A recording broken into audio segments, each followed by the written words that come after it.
بسم الله الرحمن الرحيم. اللهم صل على محمد وآل محمد وعجل فرجهم. قال رسول الله صلى الله عليه وآله وسلم: 7 بيوت لا تنزل عليها الرحمة. رسول الله صلى الله عليه وآله وسلم در روایت کې یې څه و داسې خونې دي چې هغوی خونو باندې د خداوند عالم طرف نه رحمت نه نازلېږي، یا داسې وایو چې و خونو کې خداوند عالم طرفه رحمت نه پاتې کېږي. یعنی کومې خونې کې چې دا و شیان ورکي وي هغه خونه د خدای رحمت نه خالي وي، خدای رحمت هغې خونې باندې نه نازلېږي، برکت نه خالي وي، برکت هغې خونې کې نه پاتې کېږي. خب هغه و خونې کومې خونې دي؟ ټول نه اول رسول الله چې بیت فیه مطلقة، هغه خونه چې هغې کې یوه مطلقه ښځه ورکي وي، مطلقه طلاق شده ښځه ورکي وي، طلاق یې اخیستی وي. خب وجه کیدای شي همدا وي چې اگر چې طلاق حلال شده، حلال کار ده، خو ابغض الحلال عند الله الطلاق، مبغوضترین عمل، مبغوضترین کار چې خدای په نغدې ټول نه زیاد منفور ده، مبغوض ده، خدای نعوذ بالله غضب کې ورباندې رچي، هغه طلاق ده. حلال ده خو خداوند عالم دینه غضب کې رچي، نفرت نه کوي د فعل نه. نو اکثر ایمو معاشره کې طلاق باعث اگر چې ښځه میړه په خپل منځ کې ښه مینه محبت سره وخت لري، اکثر د ښځې طرف ته کوم خپل خپلوان دي، وروڼه خویندې، مور پلار، یا شوهر طرف ته کوم خپل خپلوان دي، وروڼه خویندې، مور پلار، دوی وجې نه د دوی ښځې شوهر منځه جدایي رچي، طلاق ته خبره رچي. هغه یا انده کیدای شي چې مثلا یوه ښځه ده هغه به خپل شوهر سره ښه ټیک ټاکه زندګي تېروي، خو چې کله پلار خونې ته لاړه شي، پلار خونې کې مور ده، وندیارې دي، یا بالاخره خپل خپلوان سوره دي، هغوی ورته ځنه داسې خبرې وکړي چې شوهر نه متنفره شي، یا ځنه داسې خبرې ورته وکړي چې هغه تأثیر گذاره شي، تأثیر پذیره شي. هغو خبرو نه چې خونې ته کله د شوهر کور ته راشي لیونتوب شروع کړي، شوهر هم بیا ځنه وکړي مجبور شي یا لاس ته اوچت کړي، اگر چې حق نه لري شرعا شوهر څه ښځې باندې لاس اوچت کړي، مګر ځنه امورو کې چې هغه هم تاسو دا پاتې دی چې کومو امورو کې شوهر حق لري چې هغه ښځې باندې لاس اوچت کړي، کومو امورو کې حق نه لري. که موږ ته مقابله وشوه موږ به کیدای شي دې باندې هم خبرې وکړو چې شوهر کوم ځای کې حق لري، کوم ځای کې حق نه لري چې ښځې باندې ګزار وکړي. خو بالاخره خبره طلاق ته لاړه شي، ښه روغه مینه محبت زندګي وي، خپل خپلوان وجنه. زه به داسې وایم چې نورو خلکو وجنه، بابا بالاخره ته د خلکو ته خو زندګي نه کوې که نه. زه شوهر و ښځې سره مخاطب یم، ایما نورو سره کار نشته. ته یې شوهر یې که ته ښځه یې، تا نورو سره څه کار دی؟ ته ځان ته زندګي وکړه چې یاره ایما زندګي، ایما شوهر، ایما ښځه، چې کله تاسو خپل منځو کې ښه زندګي تېروئ، نور ته څه کوي؟ یاره پلنکای به سي، یاره خالق به سي، خلکو ته. بلکې زه به دینه هم عمومي خبره وکړم چې نن سبا زندګۍ کې خالق خلکو دپاره زندګي کوي. بابا خلکو لپاره زندگی ما کوه، امام زمان لپاره زندگی وکړه، خدای لپاره زندگی وکړه، اهل بیت لپاره زندگی وکړه. یعنی داسې زندگی وکړه چې تا نه خدای امام زمان راضي وي. خالق که رضا کوي، خالق تا نه ایوې کې هم نه رضا کېږي. لہذا دغه امر د باعث شي چې کله نور خالق خپل خپلوان د ښځې شوهر منځه دخالت کوي، خبره د طلاق ته لاړه شي، او بیا چې کومې خونې کې مطلقه ښځه وي هغه خونه د خدای رحمت نه وریاد، اصلا هغې خونې کې د خدای رحمت نزلېږي نه. دویم هغه ښځه و بیت فیه عاصیة لزوجها، هغه خونه چې هغې کې یوه داسې ښځه ورکوي چې هغه د شوهر تابعداره نه وي، اطاعت نه کوي، نعوذ بالله د شوهر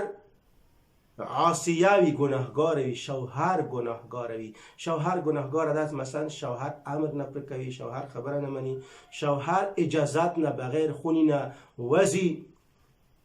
سوره امور چې شارع مقدس شوهر د پاره واجب کړی دی ایوي ښځې باندې هغوی خیال نه ساتي، که دا شیخونه هم دا شیخزه هم ایوی خونی که ورکی و اغا خونه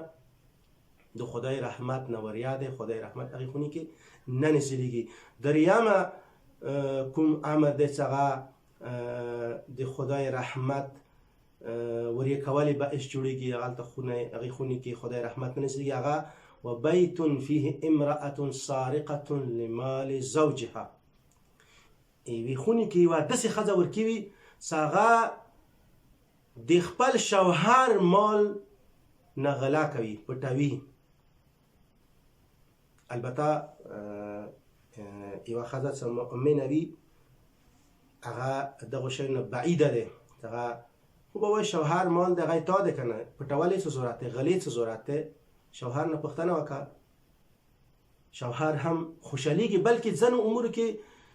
که چیرې شوهر هم مؤمن وي هغه خوشحالیږي چې ښځه ورته وایي چې مثال د تا مال زه مصرف کوم آیا ماته اجازت شته شوهر داسې خوشحالیږي چېرې ښځه یو خو دا چې ما نه اجازت واخیستو دویمه خبره ده چې ښځه مې د شرعي امورو خیال هم ساتي چې ما اگر چې ما مال ښځه استعمالوی شي ما ته اجازت کړی خو بیا هم ما نه د پوښتنه کوي نه دا چې ښځه ما مؤمنه ده دې نه پاتې دا لګي چې ښځه مې د شرعي امورو خیال ساتي خب پس که یوه داسې خونه وه چې هغې کې یوې ښځې د شوهر مال نه نعوذ بالله پټ ځنه شیان استعمالول غلا یې کوله هغې خونې کې هم د خدای رحمت نه نزلېږي څلورم و بیت فیه خیانة للامانه څلورم هغه خونه چې هغه ته خدای رحمت نه نزلېږي چې هغه کې د اموالو چې کوم امانات دی امانات یې ایښی شوی دی هغه کې خیانت کېږي هغه چې اموال صورت کې دی هغه عرض و عزت صورت کې دی هغه بل چا امانت صورت کې دی هغه شخصي امانت صورت کې دی و بیا زه به داسې وایم چونکې د حدیث کې درې ښځې ذکر شي دا کیدای شي زه ښځې طرف ته پلټاو کوم وبیم چې کیدای شي رسول الله بزرګوار دا هم مراد وي چې یوه داسې خونه چې هغه کې یوه ښځه ورکوي چې نعوذ بالله شوهر کوم امانت دی هغه کې خیانت کوي اگر چې مطلق د حدیث یعنی کوم یو شی هم کوم یو هم امانت دی هغه تا امانت دی تا والد امانت دی تا بچیو امانت دی تا وروڼو امانت دی تا مرګلو امانت دی به هر مشرق کې دی تا دوستانو امانت دی رشته دارو امانت دی الغرض چا امانت دی بلکې زه به عمومي تر وایم چې هغه تا سره د وقت امام امانت دی امام زمان علیه السلام امانت دی هغه کې د خیانت وکړو تاسو خدای امانت دی تاسو د رسول الله امانت دی تاسو د قرآن امانت دی دغه ټولو شیانو کې دین تاسو امانت دین کې د نعوذ بالله خیانت وکړو بدعت یو ایجاد کړلو دا ټول شیان امانت کې رسی پس داسې یوه خونه چې هغه کې زه به داسې وایم چې خیانتکار کس ورکوي هغې خونې کې هم د خدای رحمت نه نزلېږي پنځم و بیت فیه مال لا یزکا هغه خونه چې هغې کې یو داسې مال موجود وي چې هغه نه زکات نه یوته زکات انو شیانو کې واجب دی هغه بیا بېله چې ته یوه کلیپ کې به ذکر کړو او انو شیانو کې مثال دې خونې کې یو داسې شی ایښی دی چې هغه نه زکات نه دی وبسلې ورکوي یا نه دې کې یا د خدای رحمت نه نزلېږي دې خونې کې و شپږم چې کوم دی بیت فیه وصیة للمیت یوه داسې خونه چې مرده چې کوم دی هغه وصیت کړی دی هغه وصیت باندې عمل نه کوي حالا کیدای شي اندخونی که وصیت کړی چې مثلا اندخونه وصیت ما مثال وقف کوی مثال متمخانه ته مسجد ته یا مثال یتیم خانه ته یا ای خونی یوه حصه په متعلق کې وصیت کړی چې دا مثال پلانکی شي کې استعمال کوی یا دا پلانکی تعویر کوی یا ای خونی کې ځنه اموال دي هغوی په متعلق کې وصیت کړی دی چې مثال دا اموال پلانکی تعویر کوی یا مثال د پلانکی حصه دی خود په لار کې خرج کوی او د بچی چې کوم پاتې دي وارثان چې کوم پاتې دي هغه وصیت باندې عمل نه کوي داسې خونې کې هم خداوند عالم طرف نه رحمت نه نزدیږي ومه خونه چې کومه دی هغه دا دی چې بیت فیه خمر یوه داسې خونه چې نعوذ بالله هغې کې شراب یخی وي هغې ته هم د خدای رحمت نه نزدیږي خب شرابو چې کله ته خو ډیره عظیمه ګناه دی صرف شراب یخی وي هغې خونې ته چې د خدای رحمت نه نزدیږي بیا نعوذ بالله که یوې خونې کې چې شراب خور ورکوي هلته بیا څنګه د خدای رحمت هرچی، بلکې زه به داسې وایم چې دینه مخکې څه شرابخور خونې کې موجود وي، د خدای رحمت و مخکې نه تښتي واسې به خون نه اصلا، بلکې روایت داسې چې اصلا داسې خونې کې د خدای رحمت نازلېږي نه.